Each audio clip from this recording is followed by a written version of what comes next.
panganib mula sa dagat.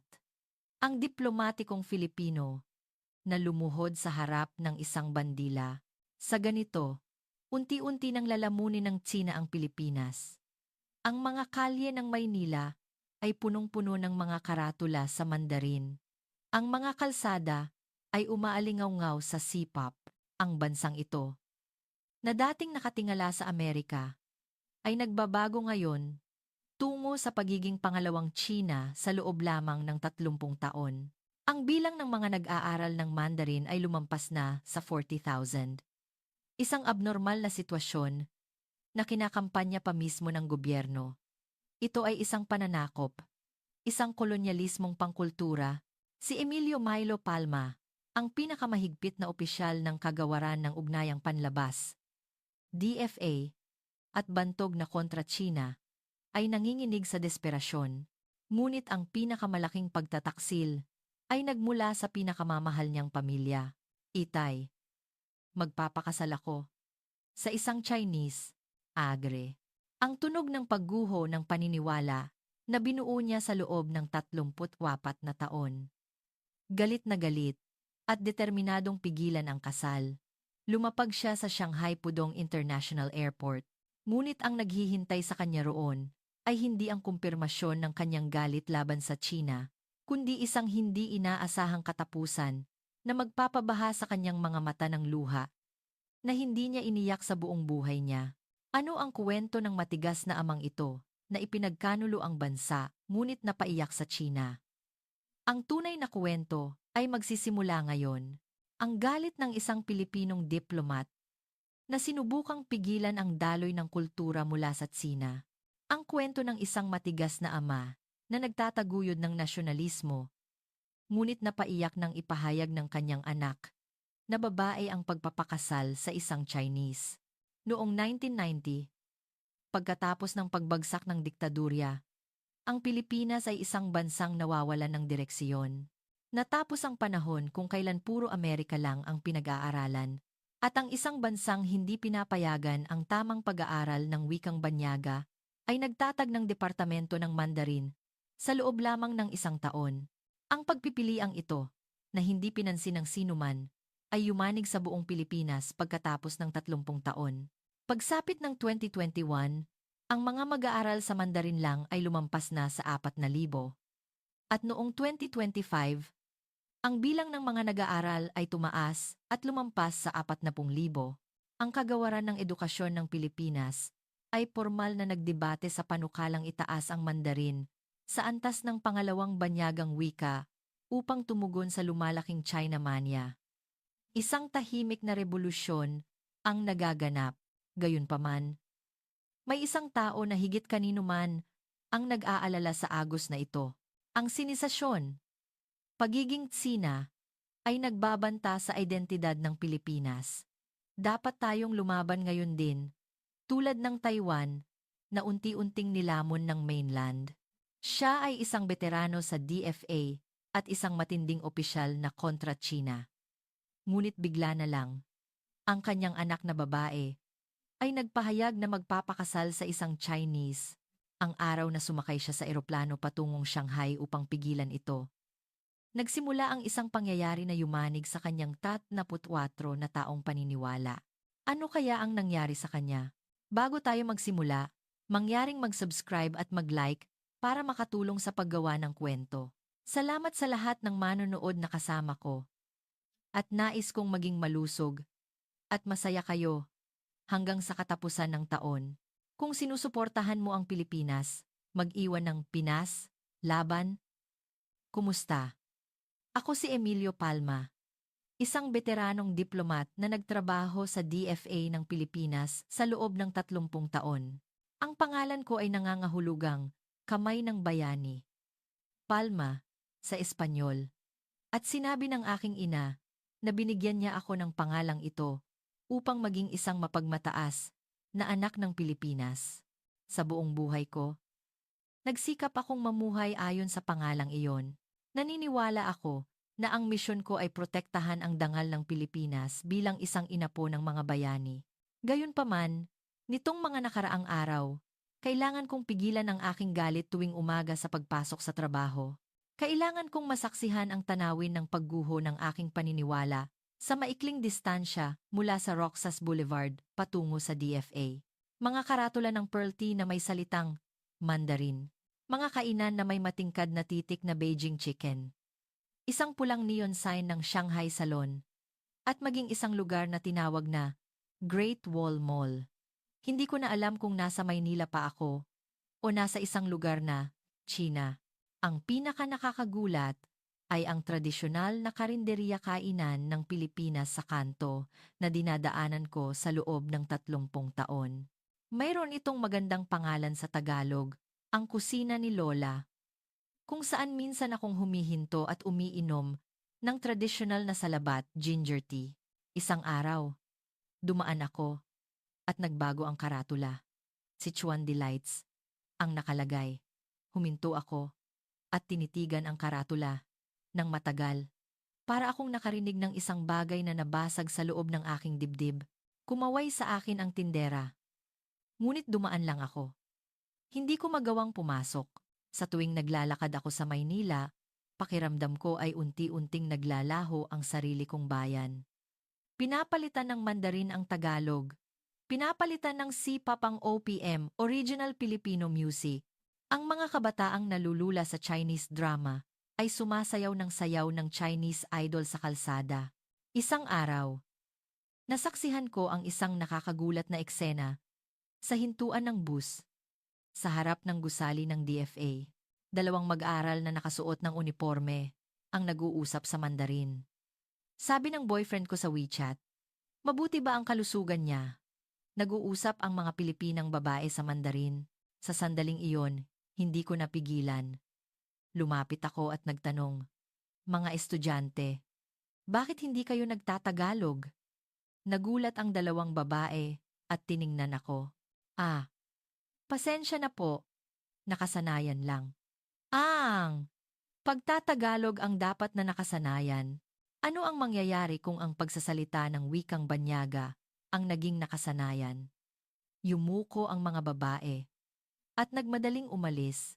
Bumuntong hininga ako sa nakita. Ito mismo ang sinisasyon na kinatatakutan ko. Pagdating ko sa DFA, isa pang mas malaking pagkagulat ang naghihintay. May urgent meeting na hiniling ng kagawaran ng edukasyon. Pagpasok ko sa meeting room, marami ng opisyal mula sa iba't ibang ahensya ang nagtipon. Nagsimula ang presentasyon ng USEC, Undersecretary, ng Edukasyon. Mga kasama. Ang usapin na tatalakayin natin ngayon ay isang komprehensibong reforma sa sistema ng edukasyon ng Pilipinas. Ito ay hiniling mismo ng tanggapan ng Pangulo. Ipinakita sa screen ang larawan ng isang Chinese school. Malinis na silid-aralan, modernong computer equipment, sistematikong pagtuturo, isang panukala upang gawing moderno ang ating edukasyon. Sa pamamagitan ng pagkopya sa Chinese educational system, marami ng bansa sa Asia ang nagtagumpay sa pagpapatupad ng Chinese model. Tumalon ako mula sa aking upuan. Mayroon tayong tradisyon ng edukasyon na tumagal na ng daan-daang taon. Hindi ba't ang karunungan ng ating mga ninuno, ang pagkakaisa ng pamilya, at ang diwa ng bayanihan, ang puso ng ating edukasyon? Kalmadong sumagot si Usek. Kasalukuyan, Ginoong Palma, mahalaga ang tradisyon, ngunit kailangan nating tingnan ang realidad. 60% ng ating kabataan ngayon ay gustong mag-aral sa China, ang Mandarin ang no. Iyon mismo ang problema. Bakit kailangan nating tumingin palagi sa China? Bakit hindi natin paunlarin ang sarili nating mga universidad, kundi kopyahin lang ang sistema ng ibang bansa? Hinawakan ng usek ng DFA ang aking balikat. Milo, kalma ka. Pareho tayong nagmamahal sa Pilipinas. Ana.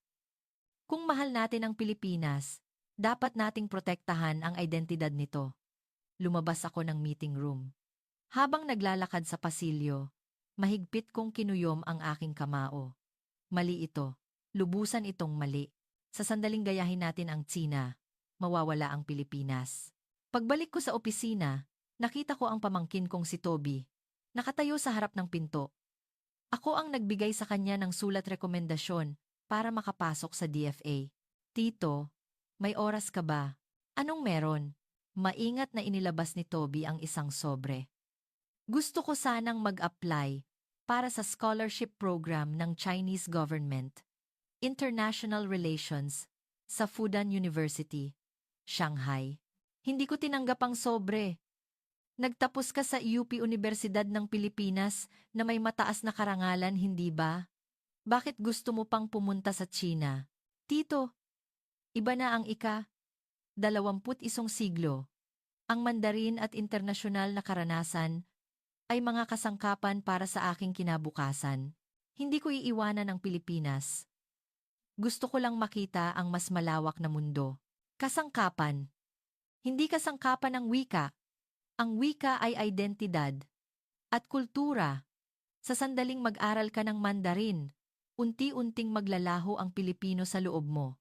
Lumakas ang boses ko. Tumigas ang ekspresyon ni Toby. Tito, hindi ba iyan isang pagtatangi? Prejudice? Perpekto akong magsalita ng Tagalog. Nagsasalita rin ako ng Ingles. Gusto ko lang matuto ng Mandarin. Ano ang masama sa pagiging polyglot? Hindi ko sinasabing masama. Toby, hindi mo naiintindihan. Gaano kabilis at kakatakot nilalamon tayo ng sinisasyon? Nakasakay na ba kayo sa Tsina, Tito? Sa tanong na iyon, nawalan ako ng salita. Hindi pa. Hindi pa ako nakakapunta kahit minsan. Hindi na kailangang pumunta. Ang makita lang ang Maynila ay sapat na para malaman. Umiling si Toby na may pagkabigo. Hindi ka diplomatic, Tito. Kung huhusgahan mo ng hindi mo pa nakikita. Sabi mo nga, ang katotohanan ay nasa lugar mismo. Iniwan niya ang opisina. Napaupo ako sa aking mesa at hinawakan ang aking ulo. Parang guguho ang aking paniniwala. Nagkakamali ba ako? Hindi! Tama ako! Ang pagprotekta sa identidad ng Pilipinas ang pinakamahalaga. Kinagabihan, mabigat ang bawat hakbang ko pauwi. Ang mga karatula sa Mandarin ay tumutusok sa aking mga mata. Chinese cosmetics, Shanghai fashion, Beijing beauty. Saan pa ba nagtira ng Pilipinas sa kalye na ito? Pagpasok ko sa bahay, inihahanda ng aking asawa, si Elena, ang hapunan sa kusina. Sa loob ng 30 taon naming pagsasama, alam niya na ang aking damdamin sa pamamagitan lamang ng aking mukha. May away na naman kayo sa meeting, mahal? Hindi ako nakipag-away. Nagbigay ako ng makatuwirang argumento. May panukala silang palitan ang ating edukasyon ng Chinese system. Isang kalokohan. Sana lang ay naging mas malumanay ka. Paano na ang blood pressure mo? Umupo ako sa sofa at kinalas ang kurbata. Tiningnan ko ang sala. Wala roon ang aming anak na babae, si Laya. Ang 27 taong gulang na anak namin ay nagtatrabaho sa isang internasyonal na NGO sa Maynila. Nasa kwarto si Laya, mahal. May gusto siyang sabihin sa iyo. Sa sandaling iyon, bumukas ang pinto ng kwarto ni Laya at lumabas siya. Mas maayos ang kanyang damit kaysa karaniwan. Tila may seryoso siyang sasabihin. Itay, umupo muna kayo. May gusto akong pag-usapan. Nakita ko ang seryosong ekspresyon ng aking anak at nakaramdam ako ng masamang pakiramdam. Ano iyon? Umupo si Laya sa sofa sa tapat ko. Huminga siya ng malalim at nagsalita. Itay, plano kong magpakasal. Sa sandaling iyon, sumaya ang aking dibdib. Masaya ako na magpapakasal ang aking anak. Oh, talaga? Kanino? Kilala ba namin? Hindi ninyo siya kilala. Ang pangalan niya ay Chen Wei. Sa pagkarinig ko ng pangalang Chen Wei, may kakaiba akong naramdaman. Isang Chinese name. Teka muna, Chen Wei? Chinese? Tumango si Laya. Opo, Chinese siya. Nagtatrabaho siya sa isang Chinese company sa Maynila. 3 taon na kaming magkasintahan. Nahulog sa sahig ang tasa ng tsaa na hawak ko. Umalingaw-ngaw ang tunog ng pagbasag nito sa sala. Ano? Itay, talagang mabuting tao si Wei. Mahal na mahal niya ako. Hindi pwede. Tumalon ako mula sa upuan. Hinding-hindi, Chinese? Nagulat si Elena at tumakbo mula sa kusina. Mahal, anong nangyayari? Kumalma ka. Kumalma! Magpapakasal ang anak natin sa isang Chinese. Paano ako kakamalma? Nagsimulang mamuo ang luha sa mata ni Laya. Itay, bakit galit na galit kayo sa China? May ginawa bang masama si Wei? Hindi dahil may ginawa siyang masama. Laya, hindi mo naiintindihan kung paanong binabago ng Tsina ang Pilipinas ngayon. Itay, anong koneksyon noon kay Wei? Mahal ko ang isang tao. Hindi ang bansa. Elaktan. Naglakad ako pabalik-balik sa sala. Napakamot sa aking ulo. Sa sitwasyon na sinisasyon na ang buong bansa, magpapakasal pa ang aking anak sa isang Chinese, sobra na ito. 3 taon na kayong magkasintahan. Bakit hindi mo man lang sinabi sa akin? Gusto ko sanang sabihin, pero alam mo na tuwing nababanggit ang Tsina, kumukunot ang noo mo. Natural lang iyon. Sa pananaig ng China sa buong bansa, pati ang anak ko ay kukunin ng isang Chinese. Itay, hindi ako gamit. Anong? Kukunin ng isang Chinese. Magpapakasal ako sa taong mahal ko. Sa unang pagkakataon, nakita kong sumigaw si Laya. Ang aking tahimik na anak ay sumisigaw ng ganito. Pumagitna si Elena sa amin. Tama na. Kayong dalawa. Laya, pumasok ka sa kwarto. May kakausapin ako kay Itay. Umiiyak si Laya habang pumasok sa kwarto. Narinig ko ang malakas na pagsara ng pinto. Napaupo ako sa sofa. Diyos ko, umupo si Elena sa tabi ko at hinawakan ang aking kamay. Mahal, pag-usapan natin ito ng mahinahon.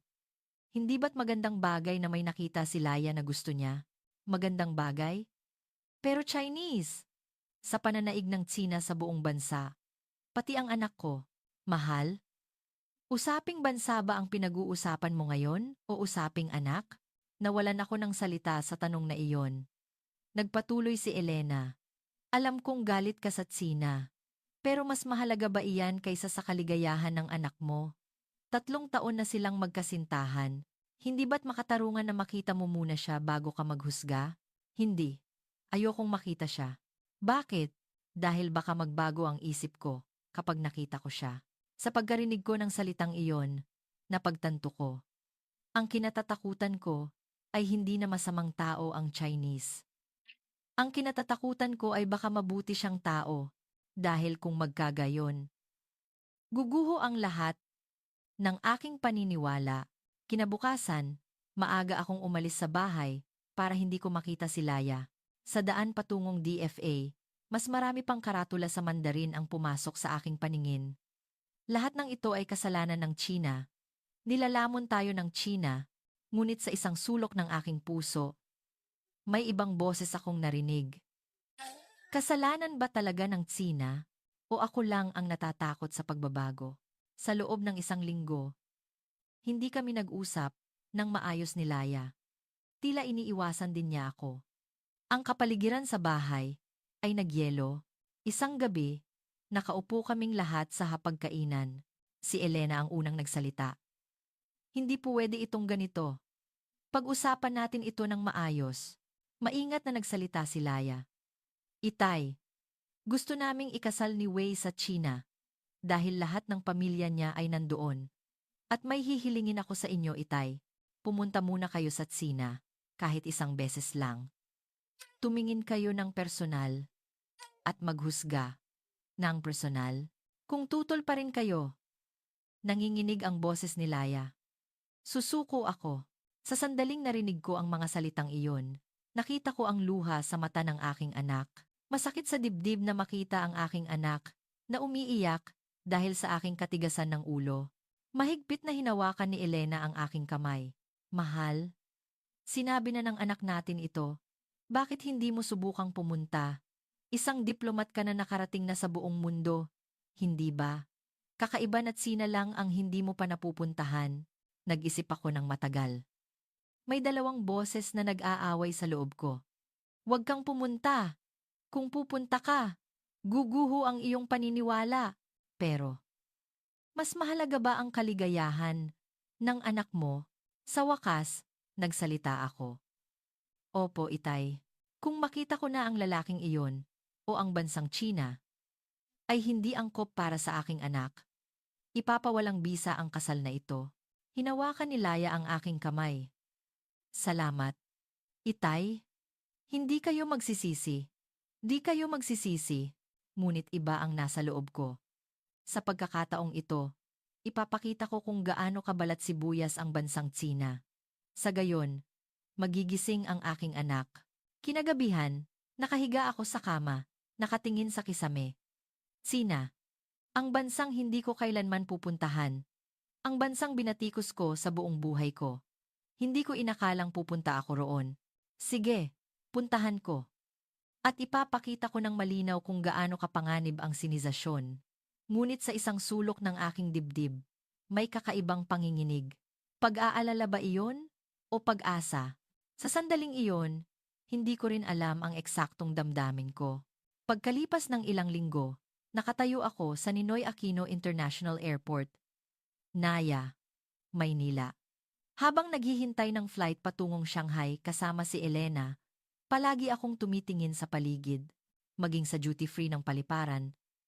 Ang pinakamalaking pwesto ay para sa mga Chinese gadget at high-tech na produkto. Sina rin ba ito? Sumakay kami ng eroplano. At mahigpit kong hinawakan ang aking bag. Nasa loob nito ang mga inihanda ko. Ang tradisyonal na kasuotang Pilipino, barong, isang aklat ng kasaysayan ng Pilipinas, at ang aking determinasyon na protektahan ang aking paniniwala sa biyaheng ito. Ipapakita ko sa aking anak kung gaano kalayo ang Tsina sa atin. Pagkatapos ng 4 na oras na paglipad, dumating kami sa Shanghai Pudong International Airport.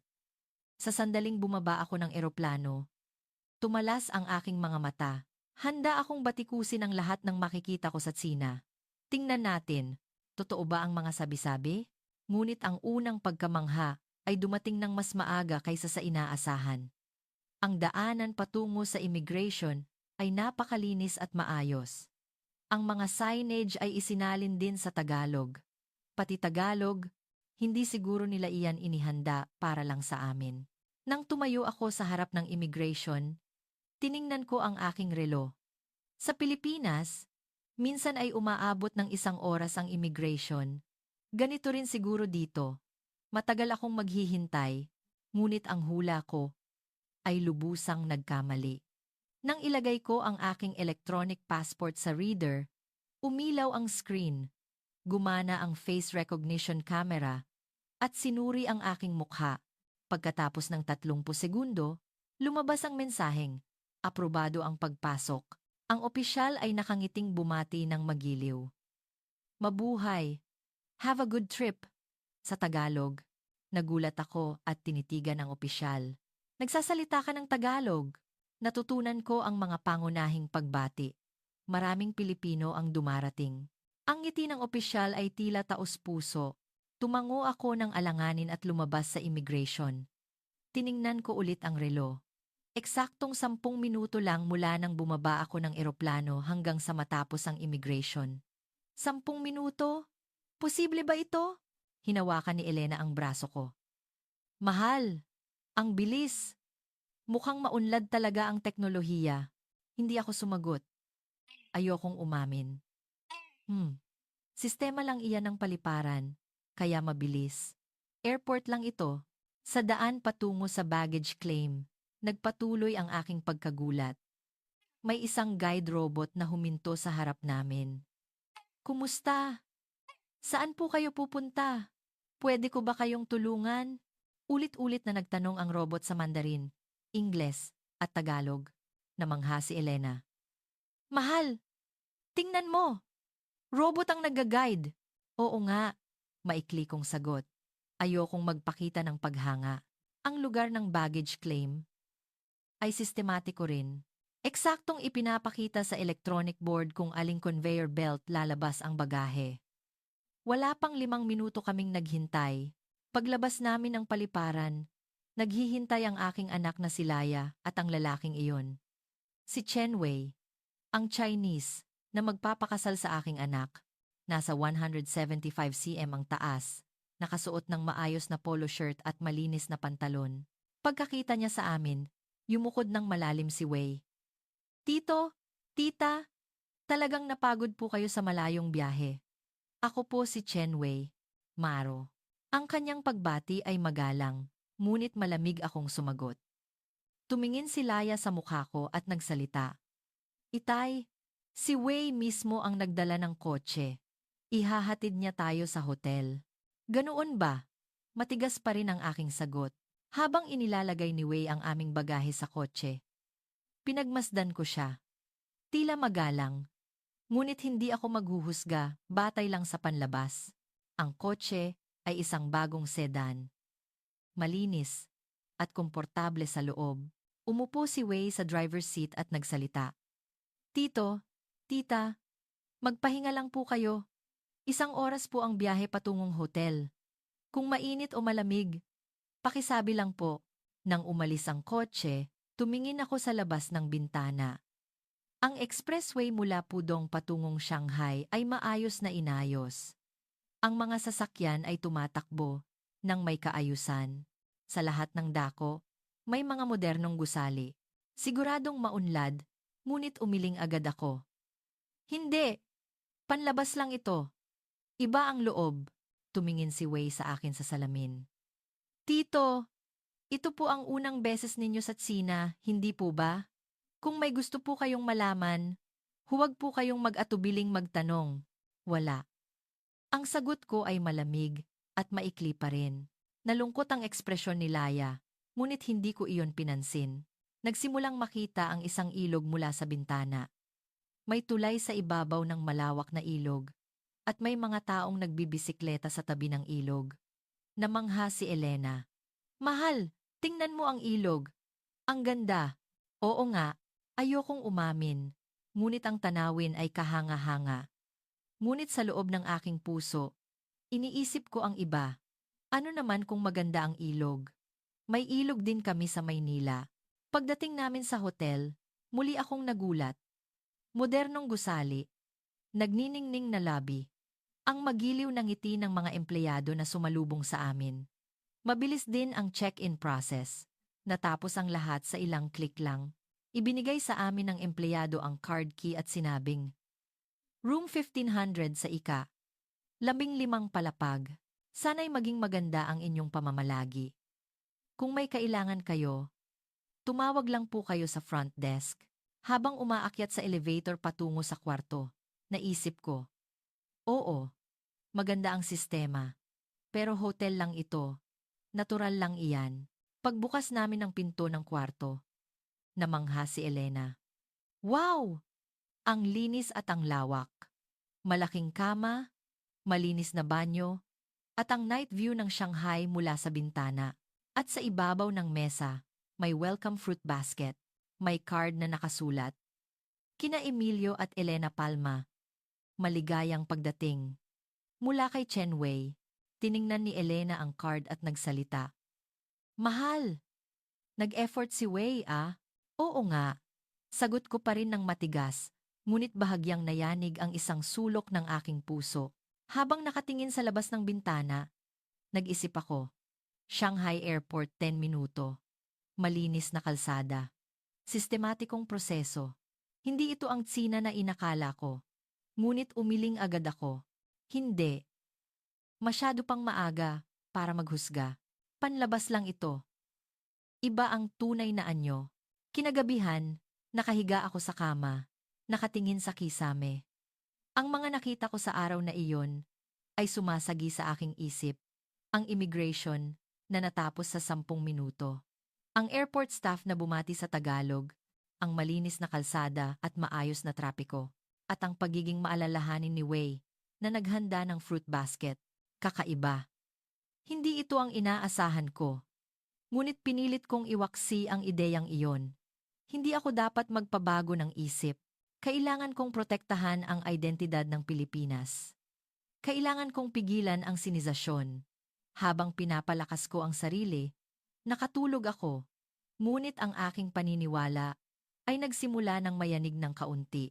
Kinabukasan, tumawag si Laya. Itay, Makikipagkita tayo sa mga magulang ni Wei para sa hapunan mamaya. Paghaharap. Sige, maikli kong sinagot. At ibinaba ang telepono. Si Elena ay nagpipili ng damit sa harap ng cabinet. Mahal, kailangan nating maging maganda ang unang impresyon.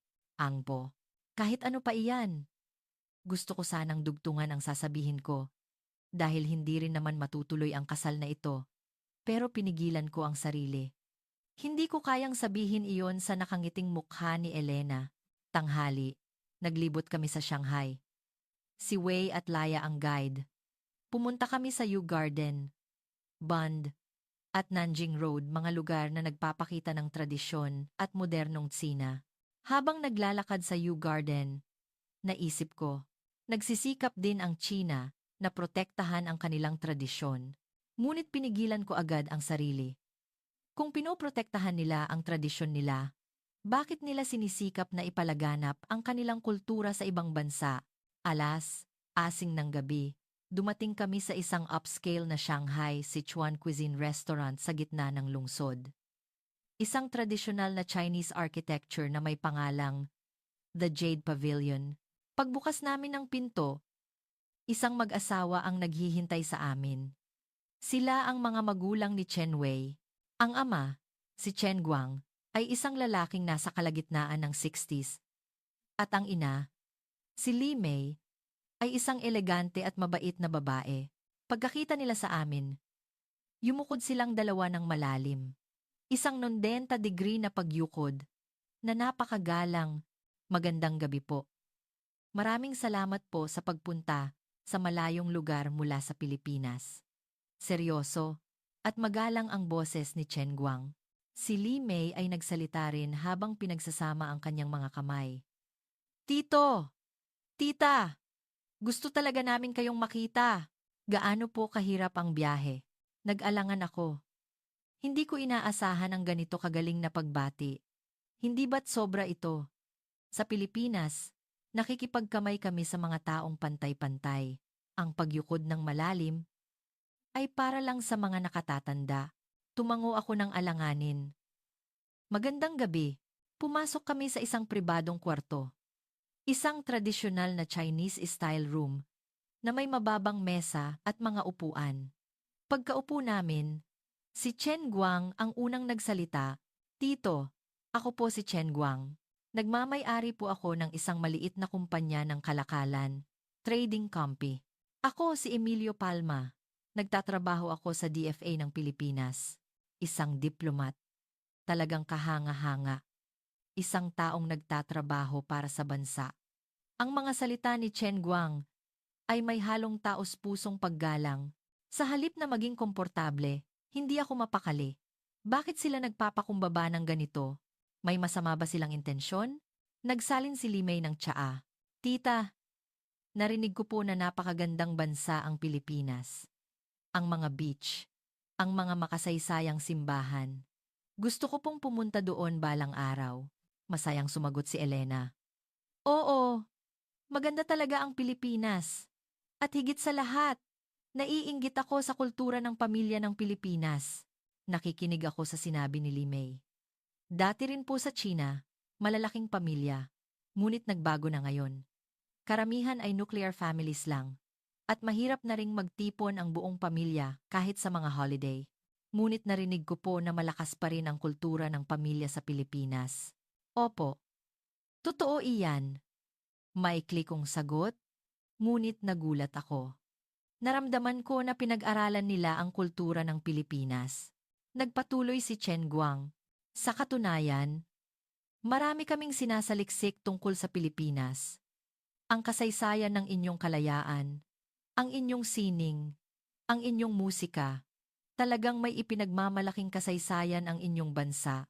At ang anak namin, si Wei, ay nag-aaral ng Tagalog ngayon. Gusto niyang makipag-usap sa pamilya ni Laya, dagdag ni Limay. Sa sinabi ni Limay.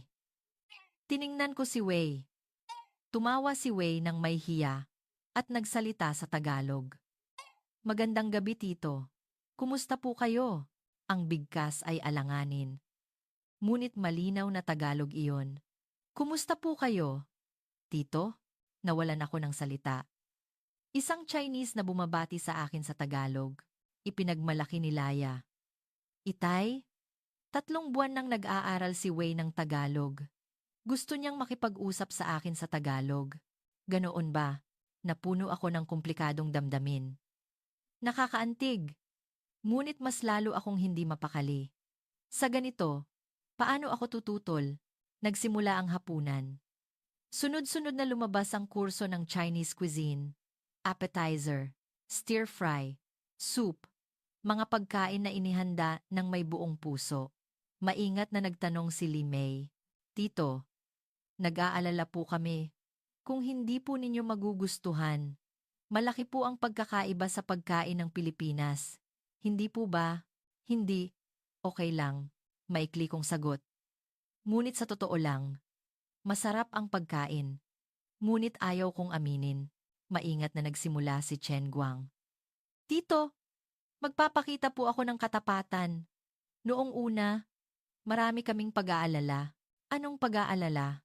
International marriage po ito, hindi po ba? Iba ang kultura, iba ang wika. Nag-alala po kami kung magagawa ba ng aming anak ng maayos. Nagulat ako sa pagiging prangka ni Chen Guang.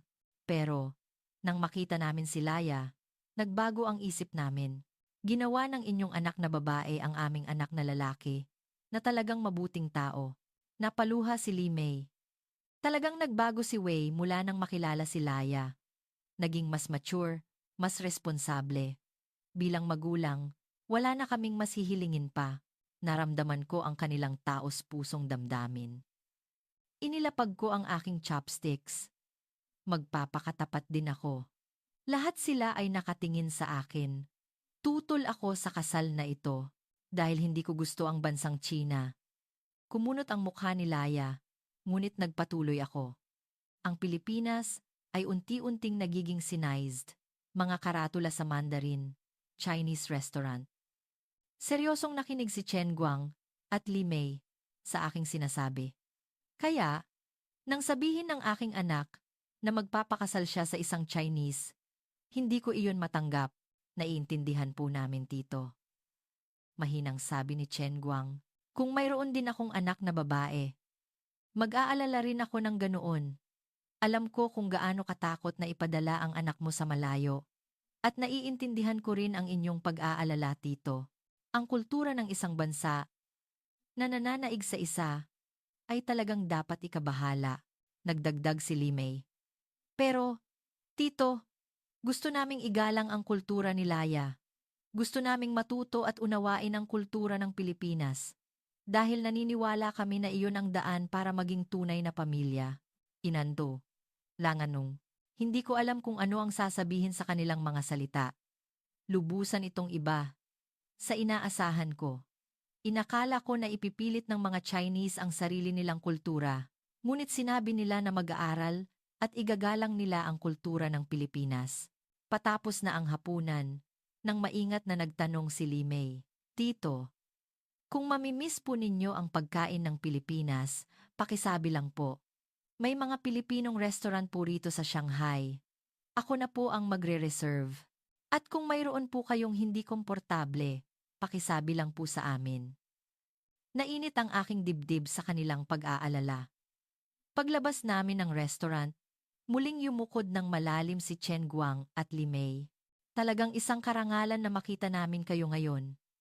Sana po ay maging isang mabuting pamilya tayo.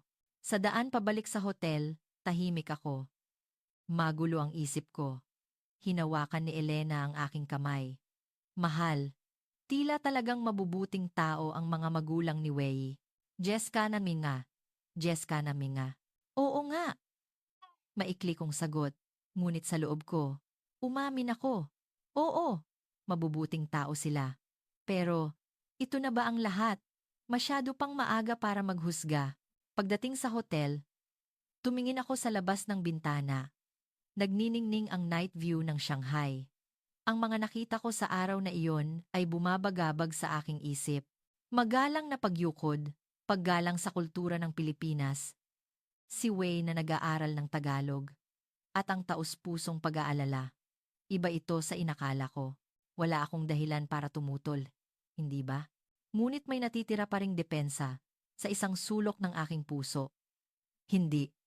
Kailangan ko pang manatili rito ng ilang araw. May iba pang tunay na anyo. Kinagabihan, hindi ako makatulog. Nag-aaway ang aking paniniwala at ang realidad. Nayanig ang paniniwala na pinanindigan ko sa loob ng 30 taon. At iyon ang kinatatakutan ko. Kinabukasan, tumawag si Laya. Itay, igagala namin kayo ni Wei sa Shanghai ngayon. Nag-leave si Wei ng isang araw. 1 bublik sa Mang Putraga. 1 bublik sa Mang Paraw. Sige, maikli kong sagot. Ngunit sa totoo lang, may kaunting pag-asa ako. Iba sa inaasahan ko ang nakita kong Tsina kahapon. Ngunit nananatili pa rin akong nag-iingat.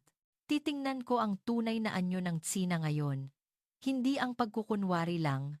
Alas, 10 ng umaga, nakita ko si Wei at Laya sa lobby ng hotel. Magalang na bumati si Wei. Tito, tita, nakatulog po ba kayo ng maayos? Ako po ang mag-guide sa inyo sa Shanghai ngayon. Saan tayo pupunta? Gusto ko pong subukan natin ang subway. Gusto ko po na makita ninyo ang pang-araw-araw na buhay ng mga taga-Shanghai. Nagulat ako sa subway. Hindi tourist spot, kundi pang-araw-araw na buhay. Mabuti. Mas makikita ko ang tunay na anyo. Naglakad kami patungo sa subway malapit sa hotel. Pagpasok sa istasyon, nagulat ako. Malinis at moderno ang pasilidad. Sa tabi ng hagdan, mayroong escalator at elevator. Nagpaliwanag si Wei. Ang subway ng China ay may kumpletong pasilidad para sa mga nakatatanda at PWD persons with disability. May elevator sa bawat istasyon. Ang pagdaan sa turnstile ay kakaiba rin. Nang itapat ang IC card, transportation card, automatikong kinakalkula ang bayad. Ang card na ito ay ginagamit para sa subway, bus, taxi, at maging sa convenience store. Paliwanag ni Wei. Habang nakikinig sa paliwanag ni Wei, bumaba kami sa platform. Punong-puno ng tao ang platform, ngunit maayos. Lahat ay nakapila at naghihintay sa loob ng dilaw na linya. At sa dulo ng platform, may bakanteng upuan. Isang upuan na may espesyal na kulay. Ano iyan? Tanong ko. Priority seat po. Para po sa mga matatanda at may kapansanan. Hindi po uupo dyan ang mga kabataan, kahit walang bakante. Paliwanag ni Wei. Totoo iyon. Sa punong-puno na platform, bakante ang mga upuan na iyon. Dumating ang tren. Hinintay muna ng mga tao ang mga bababa, at pagkatapos ay maayos na sumakay. Lubusan itong iba sa bus sa Maynila. Pagpasok sa loob ng tren, malinis at malamig. Ang anunsyo ay sa Mandarin at Ingles. At ipinapakita sa screen ang real-time na impormasyon ng pagdating. Tumingin ako sa paligid. Ang mga tao ay tahimik na nakaupo o nakatingin sa kanilang cellphone. Walang taong malakas magsalita sa telepono o kumakain. Maayos. Talagang sistematiko, ilang istasyon pa, may sumakay na matanda. Agad na tumayo ang isang binatang nakaupo at inialok ang upuan. Lolo, dito po kayo umupo. Nagpasalamat ang matanda at umupo. Nagulat ako sa tagpong iyon. Buhay pa ang kultura ng paggalang sa nakatatanda. Bumaba kami sa aming destinasyon at naglakad sa lungsod. Malinis ang kalsada at sumusunod ang mga tao sa traffic light. Kapag pula ang signal, naghihintay ang mga tao. Kahit walang sasakyan, nagpaliwanag si Wei. Ang mga Chinese ay masunurin sa mga patakaran. Sinasanay sila mula pagkabata. Tanghali na at dinala kami ni Wei sa isang maliit na kainan. Isang simpleng kainan na parang may lasa ng lola. Hindi ito tourist restaurant, kundi isang lugar na kinakainan ng mga taga-Shanghai. Pagpasok namin, punong-puno ng tao. Mga empleyado, estudyante, matatanda iba't ibang tao ang kumakain. Ang tindera ay nakangiting bumati sa amin. Maligayang pagdating. Dito po kayo, umorder kami. At mabilis na lumabas ang pagkain. kung pao, chicken, na may kanin, sabaw, at side dish. Satsina! Libre ang tubig o tsaa, sabi ni Wei. Kinain ko ang kung pao chicken. Matamis, maanghang, at malalim ang lasa. Masarap! Namangha rin si Elena. Ang sarap! Hindi ko alam na ganito kasarap ang Chinese food. Pagkatapos kumain, sinabi ng tindera, nagustuhan po ba ninyo? Bumalik po kayo. Ang kanyang mainit na ngiti ay tila taos-puso.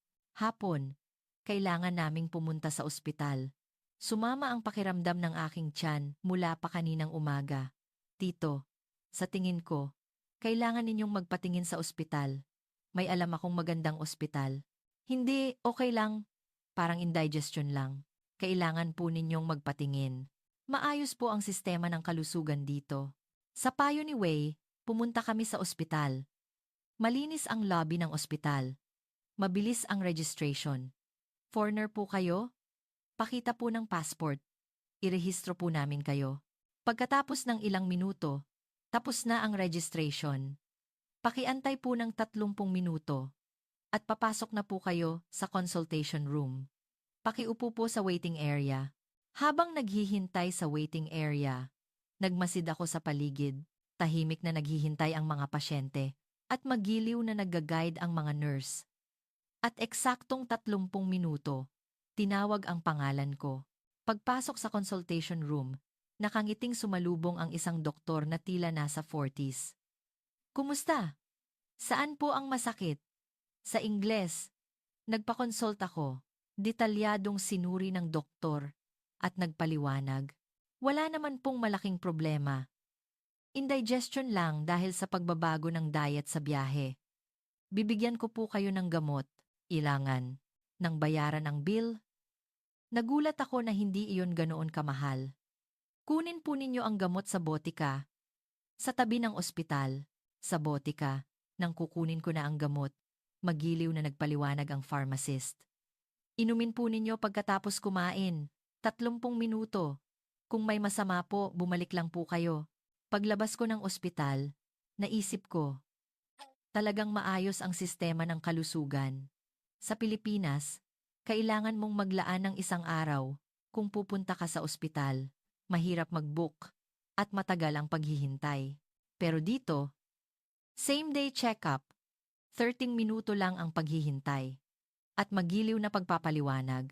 Kinagabihan, nag-alok si Wei. Tito, gusto po ba ninyong pumunta sa tabi ng Huangpu River? Madalas pupuntahan ng mga taga-Shanghai kapag gabi. Pagdating namin sa tabi ng ilog, punong-puno ng tao. Mga taong nagjo-jogging, naglalakad, at mga pamilyang nakaupo sa bench. Lahat sila ay masayang nag-enjoy sa gabi. Bumili si Wei ng inumin. Habang nakatingin kami sa ilog at nagpapahinga, nagsalita si Elena. Mahal.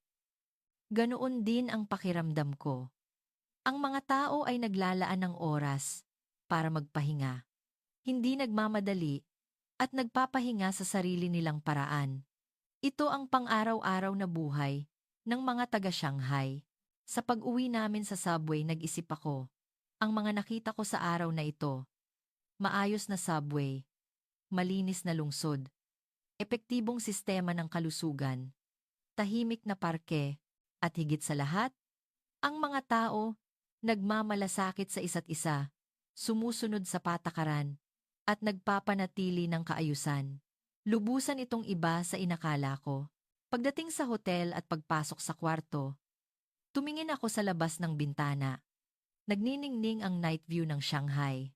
Habang naliligo si Elena, nakaupo ako sa kama at nag-isip, hindi balat sibuyas ang China, tulad ng inakala ko. Maganda ang sistema at maayos ang mga tao. Ngunit may natitira pa ring pagdududa. Sa isang sulok ng aking puso, hindi pa rin ito ang lahat. Mayroon pang ibang bagay. Ika-4 na araw ko sa Shanghai. Nasa hotel room ako. Sinusuri ang mga email sa trabaho gamit ang laptop. Maraming email mula sa DFA ng Pilipinas. Isa ang nakakuha ng aking pansin. Galing kay Toby, ang aking pamangkin. Tito, kumusta ang China? Ako po ay finalist na para sa scholarship sa Tsina. Pupunta po ako sa Shanghai sa Setyembre. Gusto ko po sanang humingi ng payo habang nandoon kayo. Ang gabi ka. Habang binabasa ko ang email, napuno ako ng komplikadong damdamin. Ilang araw na ang nakalipas, tinutulan ko ang pagpunta ni Toby sa Tsina. Ngunit nagbago ng kaunti ang isip ko ngayon. Kung mag-aaral si Toby dito, hindi masama. Nagsimula akong sumulat ng sagot. Toby, congrats! Mas maganda ang China kaysa sa inakala ko. Sa tingin ko, magiging magandang karanasan iyon para sa iyo. Pagka-send ko ng sagot, napagtanto ko. Nagbago na ang isip ko. Sa sandaling iyon, tumawag si Laya. Itay, gusto ko pong dumaan tayo sa kumpanya ni Wei ngayon. Alam ko pong interesado kayo. Kumpanya, para makita ninyo kung ano ang trabaho ni Wei. Hapon, pumunta kami sa kumpanya ni Wei sa gitna ng lungsod. Isang modernong office building. Sinalubong kami ni Wei sa lobby. Tito, tita, maligayang pagdating. Gusto ko pong ipakita sa inyo kung saan ako nagtatrabaho. Sumakay kami sa elevator at umakyat sa ika-2 palapag. Ang opisina ay open at maliwanag. Ang mga empleyado ay nakatutok sa trabaho. Dito po, gumagawa ako ng trabaho na may kaugnayan sa negosyo ng China at Pilipinas. Tinutulungan ko ang palitan ng mga kumpanya ng dalawang bansa. Sa kanyang mesa, may mga dokumento at aklat tungkol sa Pilipinas. Mayroon ding Tagalog learning materials. Naging interesado ako sa Pilipinas dahil kay Laya. Nang makilala ko si Laya at makilala ang bansang Pilipinas, naniniwala ako na ito ang aking vocation. Ngayon, lumapit ang boss ni Wei at bumati. Kumusta po? Kayo po ang father-in-law ni Wei. Ako po si Manager Wang. Si Wei po ang ace, pinakamahusay, sa department namin, lalo na sa mga proyekto tungkol sa Pilipinas. Talagang mahusay ang resulta niya. Kahanga-hanga ang pag-unawa at paggalang niya sa kultura ng Pilipinas. Ang ganda. Ngumiti si Wei nang may pagpapakumbaba sa papuri ni Manager Wang. Marami pa akong dapat matutunan. Pag-alis namin sa kumpanya, kumain kami ng tanghalian. Maingat na nagsimula si Wei. Tito, may gusto po sana akong pag-usapan. Ano iyon? Naniniwala ako na ang China at Pilipinas ay pwedeng matuto sa isa't isa. Hindi po sa mas magaling ang China kaysa sa Pilipinas o na dapat sumunod ang Pilipinas sa China. Habang tinitingnan ko ang seryosong mata ni Wei, nakinig ako. Marami tayong matututunan sa China, ngunit marami ring matututunan sa Pilipinas. Ang malawak na kalikasan, ang karunungan ng kultura, ang mainit na kultura ng pamilya, mga bagay na nawala sa China ay nasa Pilipinas. Gusto kong pakasalan si Laya at igalang ang dalawang kultura. Kung magkaroon kami ng anak, gusto kong turuan sila ng Tagalog at Mandarin. Gusto kong ipamana sa kanila ang kultura ng dalawang bansa. Nawalan ako ng salita sa sinabi ni Wei. Hindi ito ang sinisasyon na kinatatakutan ko. Ang pinag-uusapan ni Wei ay coexistence, pagkakasama. Pagbalik namin sa hotel at nagpapahinga, nagsalita si Elena. Mahal, talagang kahanga-hangang tao si Wei. Mukhang mapapasaya niya si Laya. Oo nga. Wala na akong magawa kundi ang umamin. At ang bansang China, iba na rin sa inakala mo, hindi ba? Kung pulinang dapa ka, oo. Talagang iba. Hinawakan ni Elena ang aking kamay. Mahal, bakit hindi mo na lang buksan ang puso mo? Sa taong pinili ng anak mo at sa bansang pinuntahan mo. Tumingin ako sa labas ng bintana. Ang afternoon view ng Shanghai. Nagkamali ba ako? Hindi ba't cultural exchange lang ito? At hindi sinisasyon, kinagabihan? Bumisita ulit si Laya at Wei. Itay, may pupuntahan tayo bukas na espesyal na lugar, sabi ni Laya. Saan? Secret. Tiyak na magugustuhan mo, Itay. Nang makita ko ang ngiti ni Laya, naisip ko, mukhang masayang-masaya ang anak ko. Ang mukha ng aking anak, na nagniningning kapag kasama si Wei. Sa pagtingin ko roon, Unti-unting lumambot ang aking puso. Kinagabihan, matagal akong hindi nakatulog. Ang mga nakita ko sa mga nakaraang araw ay sumasagi sa aking isip. Ang 10 minutong immigration, ang malalim na pagyukod ng mga in-laws, ang maayos na subway, ang epektibong sistema ng kalusugan, at ang taos-puso ni Wei. Hindi kaaway ang Tsina, tulad ng inakala ko. Sa halip, tila marami akong matututunan sa bansa, ngunit hindi pa rin ako ganap na makapagbukas ng puso. Ang huling depensa ay nananatili. Mayroon pa ring depekto. Kailangan ko pang makita ng mas matagal. Hindi ko alam na sa kinabukasan, magugunaw ang huling depensa na iyon. Kinabukasan, umalis kami patungo sa espesyal na lugar na ipinangako ni Laya. Ang destinasyon ay ang Westlake sa Hangzhou, malapit sa Shanghai. Itay, sabi ni Wei, mahal ng mga Pilipino ang kalikasan, kaya gusto niyang ipakita sa inyo ang kalikasan ng Tsina. Pagdating namin sa Lawa, maraming tao ang naglalakad. Mga pamilya, magkakaibigan, matatanda na nag-iisa. Nagpaliwanag si Wei, mahilig maglakad ang mga Chinese. Tuwing weekend, pumupunta sila sa mga parke at nag-enjoy sa kalikasan. Dahan-dahan kaming naglakad sa tabi ng lawa. Sariwa ang hangin at makapal ang mga puno. Hindi ko inakala na may ganitong kalikasan sa isang malaking lungsod tulad ng Shanghai. Nang umabot kami sa isang rest area, umupo kami sa bench at uminom ng tubig. Nakatingin sa lawa. Maganda ang harmony ng mga gusali at kalikasan. Tito, nagsisikap din ang Tsina na protektahan ang kalikasan. Hindi lang puro development, sabi ni Wei. Tumango ako sa sinabi ni Wei. Pagkatapos maglakad sa lawa at kumain ng tanghalian, naglakad kami sa lumang kalye. May mga tradisyonal na tindahan na nakahanay. May mga taong nakasuot ng tradisyonal na kasuotan. Ito ang lugar kung saan pinapanatili ng Shanghai ang tradisyon, kahit sa modernong panahon. Pinahahalagahan din ng mga Chinese ang sarili nilang kultura. Sa mga salitang iyon, may napagtanto ako. Pinoprotektahan din ng China ang sarili nilang tradisyon habang umuunlad, pwedeng mag-exist ng sabay ang tradisyon at modernidad. Pagpatak ng gabi, naglalakad kami sa isang mataong shopping district. Sa sandaling iyon, bigla akong inatake ng pagkahilo. Pagod mula sa biyahe at tensiyon. At dahil hindi ko inalagaan ang diabetes ko, bumaba ng mabilis ang sugar level ko. Mahal? Okay ka lang ba? Ang boses ni Elena ay tila malayo. Lumabo ang paningin ko at nawalan ng lakas ang mga binti ko. Tito! Ang boses ni Wei ay puno ng takot. Nawalan ako ng balanse at napadapa. Sa sandaling iyon, may humawak sa braso ko. Isang Chinese na binata na tila nasa 20s. Tito, okay po ba kayo? May masakit po ba? Inalayan ako ng binata at dinala sa isang bench.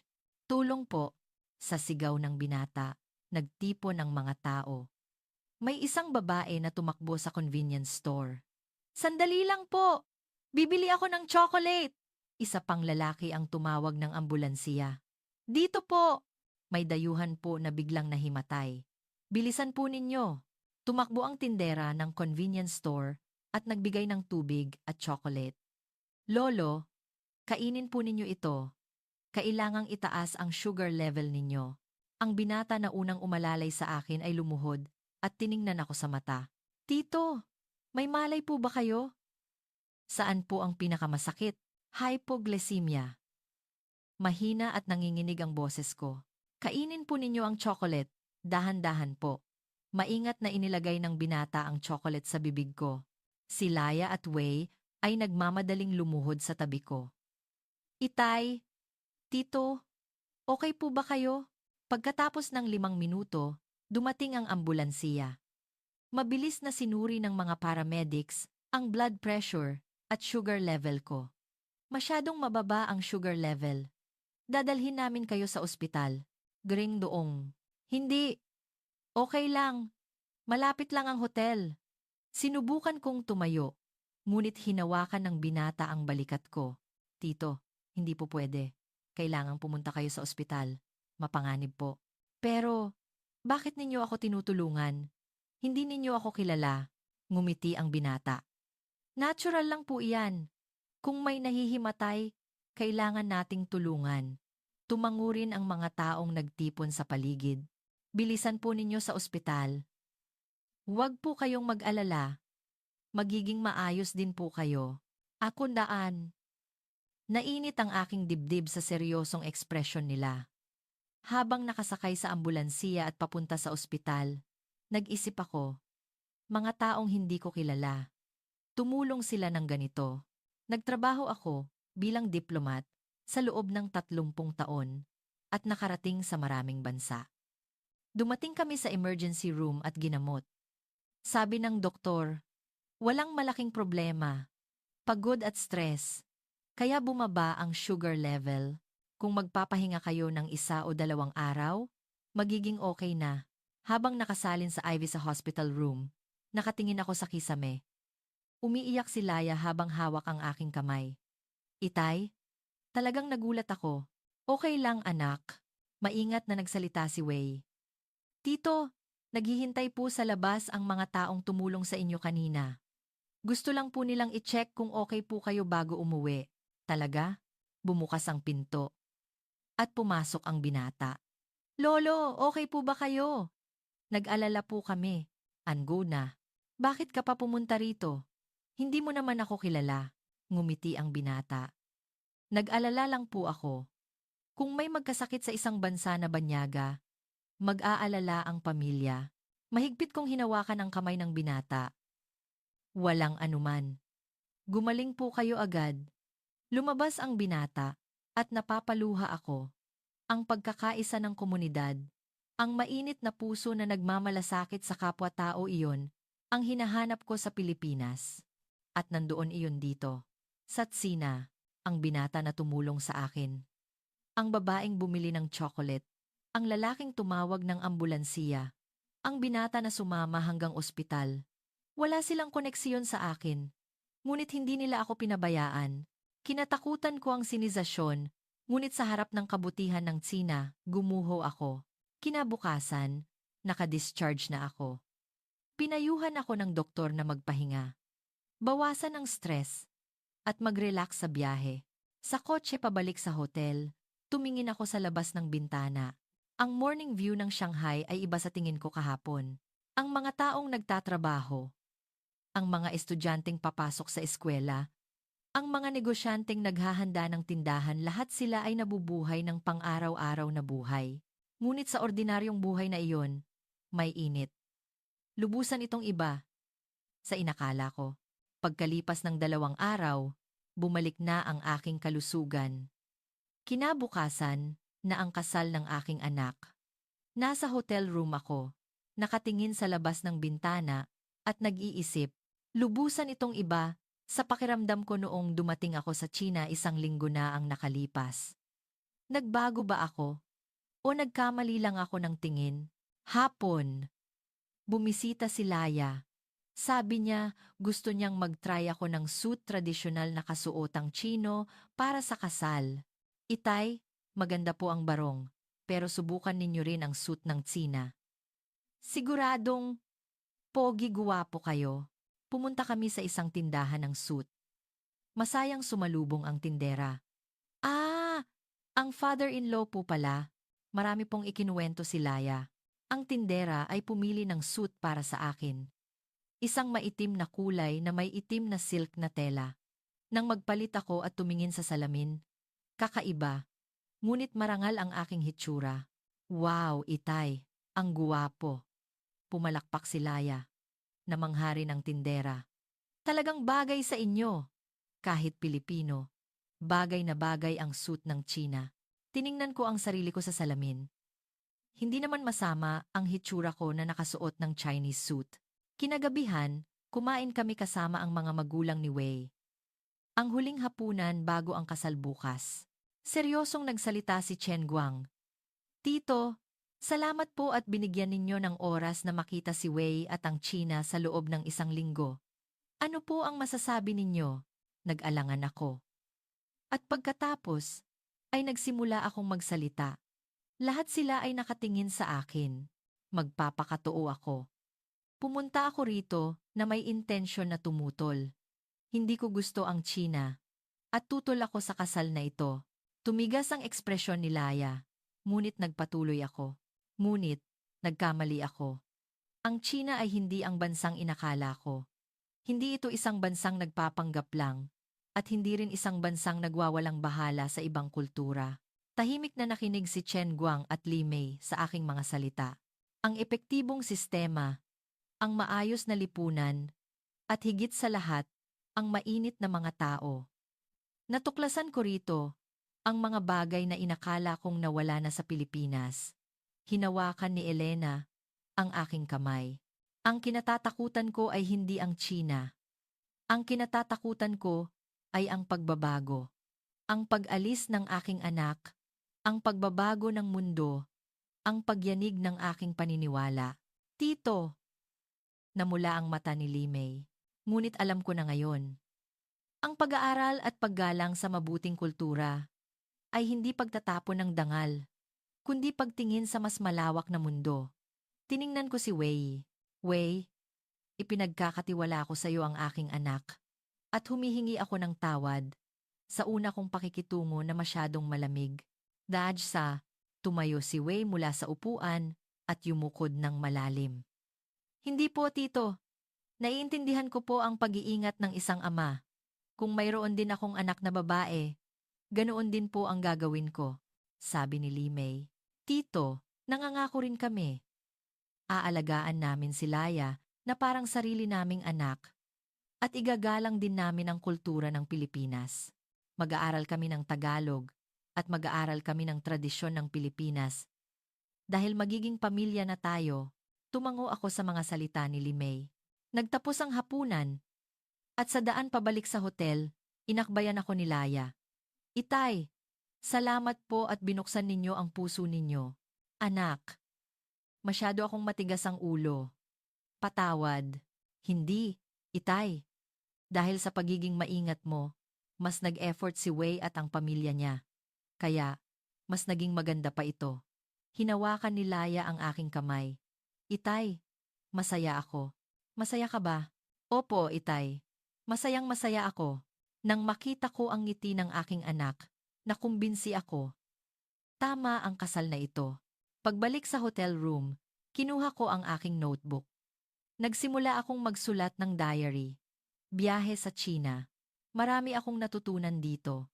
Ang kahulugan ng efficiency, order, warmth, at coexistence. Kinatakutan ko ang sinisasyon, ngunit alam ko na ngayon. Hindi tayo nilalamon ng China. Gusto nilang magkasama tayong lumago, mag-aral sa isa't isa, at mamuhay ng magkakasama. Ipinagmamalaki ko na ngayon ang bansang China na pinili ng aking anak at ang Chinese na lalaki. Hindi ko itinapon ang dangal ng Pilipinas. Nagkaroon lang ako ng mas malawak na pananaw. Sa mundo, tumingin ako sa labas ng bintana at nagniningning ang gabi ng Shanghai. Bukas na ang kasal ng aking anak at ang simula ng bagong pamilya. Hindi na ako natatakot. Sa halip, puno ako ng pag-asa. Kung magsasama ang Pilipinas at Sina, anong ganda ang malilikha. Habang natutulog si Elena sa tabi ko, tahimik akong nagdasal. Anak, maging masaya ka at maging tulay ka ng dalawang bansa. Kinabukasan, araw na ng kasal. Isinuot ko ang Chinese suit at tumingin sa salamin. Iba na ang taong nasa salamin kaysa noong 1 linggo na ang nakalipas. Hindi na isang matigas na diplomat, kundi isang ama na taos pusong nagnanais ng kaligayahan ng kanyang anak. At isang tao na kayang gumalang sa bagong kultura. Sige, pumunta tayo sa kasal ng aking anak.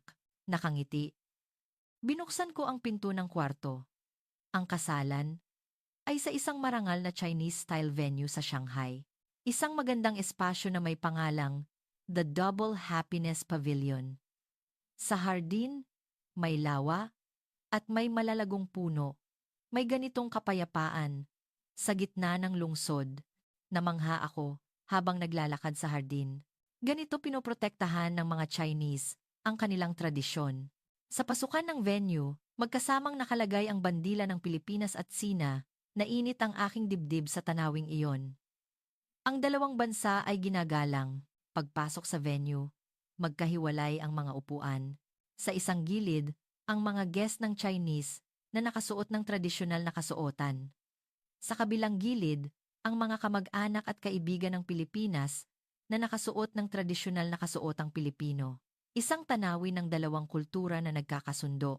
Ang kaibigan ni Wei ay tumutugtog ng tradisyonal na instrumentong Chinese, ang erhu. Chinese iyan, pero tumutugtog ng erhu. Nagulat kong sabi. Tumawa si Wei. Kaibigan ko po. Nag-aral po siya sa loob ng 3 buwan para kay Laya. Nawalan ako ng salita. Isang Chinese na nag-aaral at tumutugtog ng instrumentong Pilipino. Sa wakas, nagsimula ang seremonya. Ang tradisyonal na seremonya, ngunit hindi purong Chinese o purong Pilipino. Isang espesyal na format na ginawa upang igalang ang dalawang kultura. Ang groom, si Wei, ay unang pumasok. Ang kanyang Chinese suit ay marangal. At pagkatapos, pumasok ang bride, si Laya. Ang aking anak na dahan-dahang naglalakad habang hawak ang aking braso. Ang aking anak, na nakasuot ng chongsam na may kulay pula at ginto, ay talagang maganda. Kinakabahan ako, Itay. Mahinang bulong ni Laya. Okay lang, anak. Nandito si Itay. Mahigpit kong hinawakan ang kamay ng aking anak. Pagdating sa harap ng altar, ibinigay ko ang kamay ng aking anak kay Wei. Tinanggap ni Wei ang kamay ni Laya at yumukod ng malalim sa akin. At pagkatapos, umakyat silang dalawa sa altar. Ang host ay nagpatuloy sa seremonya sa Tagalog at Mandarin. Ngayon, ang groom at bride ay magbibigay ng pasasalamat sa kanilang mga magulang. Umupo muna si Wei at Laya sa harap namin. At magkasama silang yumukod ng magalang. Isang malalim at magalang na pagyukod. Tumayo si Wei, tumingin sa akin, at nagsalita. Tito, Tita, ako po si Chen Wei. Nangangako na aalagaan, mamahalin, at pasasayahin si Laya sa buong buhay ko. Igalang at pag-aaralan ko rin po ang tradisyon ng Pilipinas. Magkakasama po kaming mamumuhay. Pinahahalagahan ang dalawang kultura. Hinihiling ko po ang inyong basbas. Seryoso ang tingin ni Wei, at nanginginig ang kanyang boses. Inilagay ko ang kamay ko sa balikat ni Wei. Wei, ipinagkakatiwala ko sa iyo ang aking anak.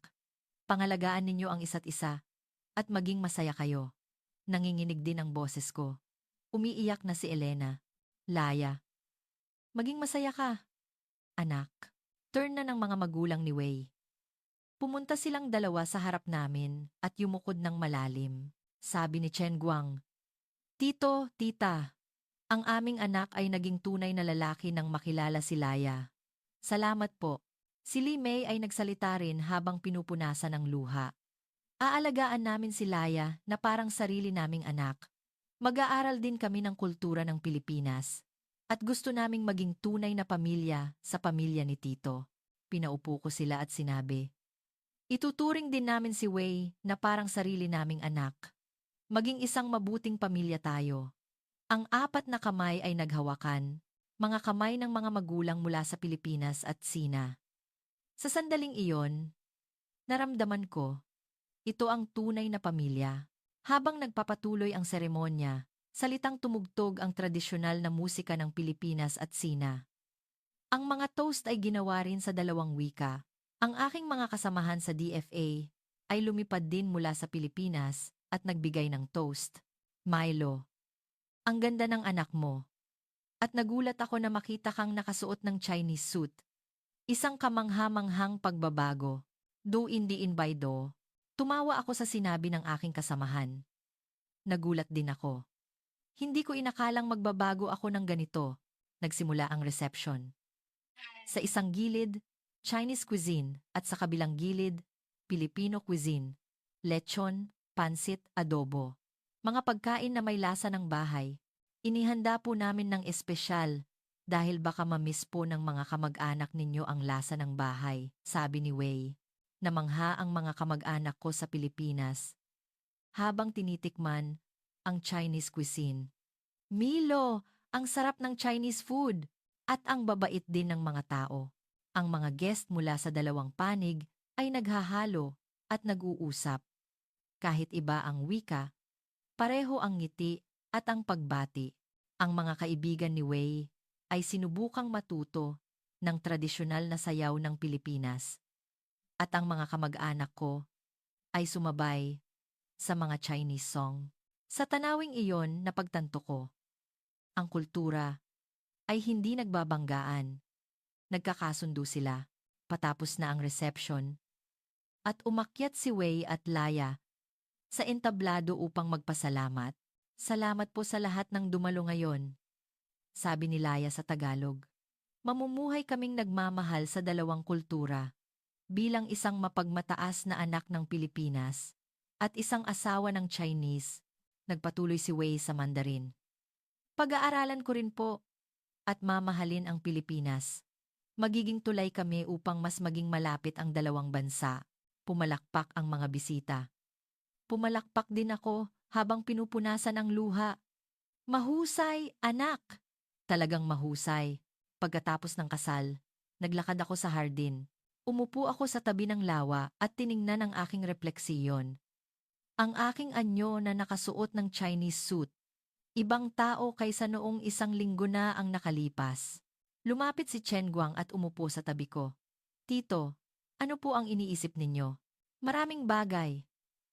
Kung gaano ako ka-prejudiced, hindi po. Natural lang po ang pag-aalala ng isang ama. Guang, may hihilingin ako. Sabihin po ninyo, kung mamimiss ng anak mo ang bahay, lutuan mo siya ng Filipino food at pakinggan mo ang mga kwento niya tungkol sa Pilipinas. Opo, syempre. At tito, madalas po kayong pumunta rito. Bahay na rin po ninyo ito. Mahigpit kong hinawakan ang kamay ni Chen Guang. Salamat. Maraming salamat talaga. Kinagabihan, nakasama ko ang aking anak sa huling pagkakataon. Nakaupo kaming dalawa sa lounge ng hotel. Umiinom ng tsaa. Anak, maging masaya ka. Opo, itay. Huwag po kayong mag-alala. At humihingi ako ng tawad na masyado akong matigas ang ulo. Hindi, itay. Dahil sa pagiging maingat mo, mas nag-effort si Wei at ang pamilya niya. Kaya, mas naging maganda pa ito. Hinawakan ni Laya ang aking kamay. Itay, ipinagmamalaki ko po kayo. Ipinagmamalaki rin kita, anak. Tama ka. Tama ang pinili mo. Tahimik kaming umupo ng matagal. Ang huling oras namin bilang ama at anak. Hindi ito ang huli. Ito ang bagong simula. Pagkalipas ng 2 araw, nag-check out ako sa Shanghai Pudong Airport. Hatid ako ni Wei, Laya, at ng mga magulang ni Wei. Tito, tita, mag-iingat po kayo. Pupunta po kami sa Pilipinas agad. Yumukod. Nang malalim si Wei, mahigpit akong niyakap ni Laya. Itay, mahal na mahal kita. Madalas akong tatawag. Anak, maging masaya ka. Nagbigay si Li Mei ng tradisyonal na pastries ng Tsina. Tito, kainin po ninyo ito sa eroplano. At pangalagaan po ninyo ang inyong kalusugan. Salamat. Mag-iingat din po kayo. Pagkatapos naming magpaalam, pumasok ako sa departure gate. Ang bago kong pamilya. Pagkaupo ko sa eroplano, tumingin ako sa labas ng bintana. Ang Shanghai, na unti-unting lumiliit. Lubusan itong iba sa pakiramdam ko. Noong dumating ako rito 1 linggo na ang nakalipas. Sabi ni Elena, Mahal, talagang nagbago ka. Ang Tsina. At ikaw, oo. Nagulat din ako na nagbago ako ng ganito. Kinuha ko ang aking notebook at isinulat ang huling diary entry. Huling araw sa Tsina. Nakita ko rito ang isang bagong mundo. Isang lipunan kung saan nagkakasama ang efficiency at warmth. Isang kultura kung saan nagkakasundo ang tradisyon at modernidad. At higit sa lahat, mga taong kayang gumalang sa ibang kultura. Kinatakutan ko ang sinisasyon, ang pagkawala ng identidad ng Pilipinas. Ngunit alam ko na ngayon, hindi tayo nilalamon ng Tsina. Gusto nilang lumago tayong magkasama, mag-aral sa isa't isa, at mamuhay ng magkakasama.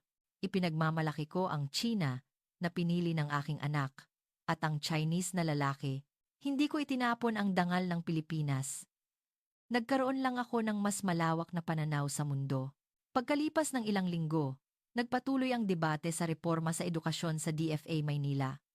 Nagtanong si Usek, "Ginoong Palma, pumunta po kayo sa Tsina, hindi po ba? Ano po ang masasabi ninyo?" Tumayo ako mula sa aking upuan. Opo, pumunta ako. At mayroon akong panukala. Tumahimik ang meeting room. Tutol ako sa ganap na pagpapatupad ng Chinese education. Ngunit tutol din ako sa ganap na pagtanggi. Kung gayon, ano po ang gusto ninyong mangyari? Iminumungkahi ko ang isang bagong modelo ng edukasyon na pinagsama ang Pilipino at Chinese style. Ibinuklat ko ang aking mga inihandang materyales. Pagsasamahin natin ang bayanihan principles ng ating kultura at ang ICT education ng Tsina. Ang diwa ng ating tradisyon ng komunidad at ang epektibong sistema ng Tsina. Interesante. Pakipaliwanag ng mas detalyado. Dalang dalang tarang. Halimbawa, sa summer break, tradisyonal na edukasyon sa probinsiya, at sa winter, latest technology education. Pagsisikapan nating palakasin ang Tagalog education, ngunit ituturo rin ang Mandarin at Ingles. Nagsimulang tumango ang mga tao. At may isa pa akong gusto kong imungkahi. Ano po iyon? Ang issue ng mga karatula sa Mandarin sa Maynila. Hindi ko sinasabing tanggalin ang mga karatula sa Mandarin. Iminumungkahi ko ang isang proyekto ng dual language signage, Tagalog at Mandarin, nagaan niya. Nagulat ang meeting room. Isang modelo ng coexistence ng dalawang wika. Hindi pagtanggi sa kultura ng Tsina, kundi pagsasama nito sa ating kultura. Pumalakpak ang usek ng edukasyon. Kahangahangang panukala. Ginoong Palma, malaking pagbabago ang dinala ng pagbisita ninyo sa Tsina. Opo, salamat sa aking anak. Pagkatapos ng meeting, bumalik ako sa opisina. Naghihintay si Toby, ang aking pamangkin. Tito, salamat po sa recommendation letter. Pupunta ako sa Shanghai sa Setyembre. Inenay, kaluda na. Congrats, Toby. Tito, susundin ko ang payo mo. Mag-aaral ako ng mabuti sa China. Ngunit hinding-hindi ko kakalimutan ang Pilipinas. Oo, mahusay ka. Opo, magiging tulay ka ng dalawang kultura. Isang diplomat ng kinabukasan na nagsasalita ng Tagalog at Mandarin. Nagniningning ang mata ni Toby. Opo, Tito. Gagawin ko po iyan. Kinagabihan. Umuwi ako at nag-video call kay Laya. Anak, kumusta ka? Opo, Itay. Talagang nagsisikap mag-aral ng Tagalog si Wei. Nakakapag-usap na kami ng simple. Lumabas sa screen si Wei. Tito, magandang gabi. Mas magaling na ang bigkas, hindi ba? Wei, gagawin ninyo, hindi ba? Pupunta kayo sa Pilipinas sa Disyembre? Opo, plano po namin sa winter break. Mabuti. Ipapakita ko sa inyo ang tunay na Pilipinas, ang aming kalikasan, ang aming bayanihan, ang buong kultura namin. Talagang inaasahan po namin iyan. Ibinaba ko ang telepono at tumingin sa labas ng bintana. Ang mga bituin ay nagniningning sa kalangitan ng Maynila. Makita ko pa rin ang mga karatula sa Mandarin sa kalsada. Ngunit hindi na ako galit. Sa halip, ang tanawin ng dalawang kultura na magkasama ay maganda, hindi sinisasyon, coexistence. Ngayon ko lang naiintindihan. Pagkalipas ng ilang araw, ang aking panukala ay pinagtibay ng gobyerno. Philippine-Chinese Mixed Education Model, Tagalog-Mandarin Dual Language Signage Project, ang unang hakbang para sa coexistence ng dalawang kultura. Ganito ang naging balita sa lokal na pahayagan. Si Emilio Palma, ang simbolo ng anti-China hawk, nagbago ng 180 degrees matapos bumisita sa China. Ngayon, nangunguna sa Philippine-China Cultural Exchange. Tinanong ako ng aking mga kasamahan. Milo, talagang nagbago ka. Anong nangyari? Tumawa ako at sumagot. Itinuro sa akin ng aking anak. Isang bagong mata para makita ang mundo. Sa taglamig ng taong iyon, bumisita si Wei at Laya sa Pilipinas. Nagstay kami sa mga pamilya, sumakay sa mga bangka, at kumain ng tradisyonal na pagkain. Nagsisikap si Wei na matuto sa lahat ng bagay. Tito, talagang kahanga-hanga ang kultura ng Pilipinas. May karunungan sa pamumuhay kasama ang kalikasan. Hindi ba? Mayroon tayong kultura na dapat ipagmalaki. Maraming matututunan ang China. Gusto ko ring ipakilala ang kultura ng Pilipinas pagbalik ko sa Tsina. Habang nakikinig sa mga salitang iyon, nakumbinsi ako. Ang mga kabataang ito, ang magiging tunay na tulay. Nakaupo sa probinsiya at nakatingin sa mga bituin. Nag-isip ako. Sa loob ng 21 na taon bilang diplomat, marami akong nakita, ngunit ang tunay na pag-aaral ay nakuha ko sa biyaheng ito. Ang pagtatapon ng prejudice, ang paggalang sa ibang kultura, at ang coexistence. Ang aking anak ang pinakamahusay na guro, Oktubre 21 kin. Kinuha ko ang isang bagong posisyon sa DFA, Chairman ng Special Committee for Cultural Exchange. Ang bago kong misyon ay maging tulay ng dalawang bansa. Sa unang meeting sinabi ko, hindi natin pipigilan ang sinisasyon. Pagsisikapan nating matuto ng mabubuting bagay habang pinoprotektahan ang identidad ng Pilipinas. Iyan ang tunay na interes ng bansa. At ngayon, isinusulat ko ang kuwentong ito. Kung paano nagbago ang diplomat na kontra China. Kung paanong binago ng kasal ng aking anak ang aking buhay. Ang sinisasyon ay nagbabanta sa identidad ng Pilipinas. Sinasabi ko na ngayon, ang Pilipinas at Tsina ay pwedeng lumagong magkasama. Ako si Emilio Palma, 54 taong gulang, Chairman ng DFA Special Committee for Cultural Exchange, at isang mapagmataas na father-in-law ng Chinese. Sana ang aking kuwento ay makatulong sa sinuman, sa mga taong may prejudice, sa mga taong natatakot sa pagbabago, sa mga taong gustong umunawa sa ibang kultura. Malawak ang mundo, at marami tayong matututunan. Ang mahalaga ay ang bukas na puso. Salamat. Mayroon po ba kayong prejudice sa ibang kultura? Ang Tsina ay isang bansa na pinagsama ang tradisyon at modernidad, efficiency at warmth. Kung susuportahan ninyo kami sa pamamagitan ng pag-subscribe at pag-like, magkita-kita tayo sa mas maraming kawili-wiling kwento. Ito ang Special Philippines na nagpapakita ng mga kwento ng inspirasyon sa ibang bansa. Salamat.